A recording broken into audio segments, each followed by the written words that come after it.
Magandang araw po sa inyong lahat. Ako po si Patricia at ngayon nandito tayo sa Dinalupihan, Bataan kung saan makikita natin ang tahanan ni na Mr. and Mrs. Rodel Lintag, one of the top sellers of Natasha.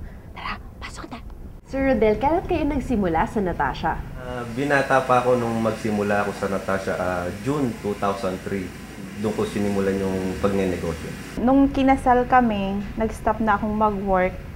So, 2005, ayun, nagsimula na kaming nagtulong sa pagiging Natasha member. Ano po ba ang trabaho niyo bago kayo nag-Natasha? Sa De Los Santos ako, sa admitting section. Kumbaga, nasa customer service din. Kwentuhan niyo naman po kami, paano kayo nagsimula maging negosyante? Nagsimula kami 2003. So, may konting pinagkakabalaan na ako nung una, kaso sabihin natin parang humina.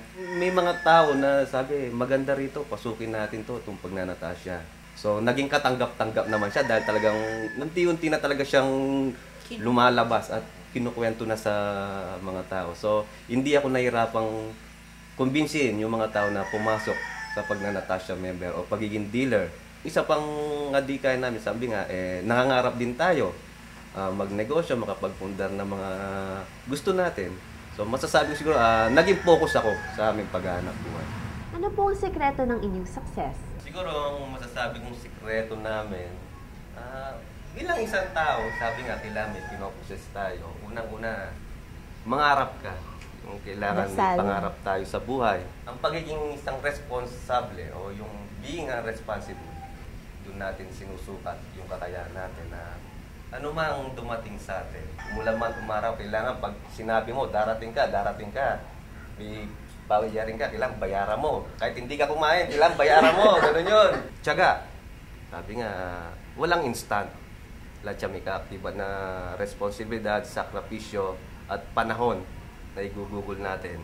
Kailangan malapit tayo sa taas. Ano po naipundar nyo sa inyong pagnanatasya? Etong bahay namin, nang dahil sa Natasha, nagkaroon kami ng sasakyan, bahay at lupa. Binigay talaga yun ng Natasha. Kumbaga, meron silang mga promo-promo, yung dream promo, covered kami nung lahat. Okay, sa mga achievements nyo, what are you most proud of? Siyempre, proud ako bilang isang Natasha member. Tapos, siyempre, proud din tayo bilang isang ama. May aki ako. Tapos, lalabas na nga yung pangalawa. Siyempre, sabi nga, blessing. Para ba pag nararagdagan yung pamilya ko, lalong lumalaki yung biyaya na napupunta sa amin. At na-share din naman namin kung ano yung meron kami. Okay, thank you for inviting us here in your lovely, lovely home. At sana po lagi, lalo pa kayo maging prosperous dahil sa Natasha.